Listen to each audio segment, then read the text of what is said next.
Good morning चाहिँ सबैजनालाई। म चाहिँ तरकारी पकाउने तयारीमा छु। आज पनि मलाई सिमी र सुकुटी खान मन लाग्यो, त्यसैले मैले सिमी र सुकुटी चाहिँ बनाउँदैछु। म एक्लै छु आज घरमा, एक्लैको लागि थोरै बनाएको छु। अस्ति बनाएको चाहिँ एकदमै मिठो लागेको थियो। आज चाहिँ कस्तो हुन्छ खाएर नि मैले चाहिँ अब यो कुरा पनि म सिम्पल तरिकाले बनाउँछु। मलाई सिम्पल तरिकाले बनाउनु पनि मिठो लाग्छ। यो अनि तपाईहरुको तिहार कस्तो हुँदैछ? तिहार अब सबैजना राम्रोसँग मनाउनु होला। र तिहार त अब यस्तै हो, के गर्नु।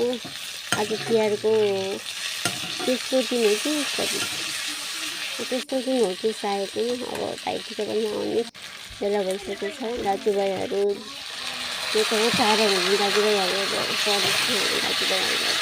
दाजुभाइले एकदमै मिस गरिरहेको हुन्छ। मैले पनि मेरो दाइले एकदमै धेरै मिस गरिरहेको छु। मैले पनि मेरो दाइले टिका नलाएको धेरै वर्ष भइसक्यो। अब यसपालि पनि त्यस्तै भयो। अब अर्को वर्ष चाहिँ भगवान्सँग प्रार्थना गर्छु मेरो दाइले टिका लाउन पाओस् है चाँडै। एनिवे गफै गफमा भुलेछु है। अब तरकारी चाहिँ अलिकति डढेछ, खानै सकेन।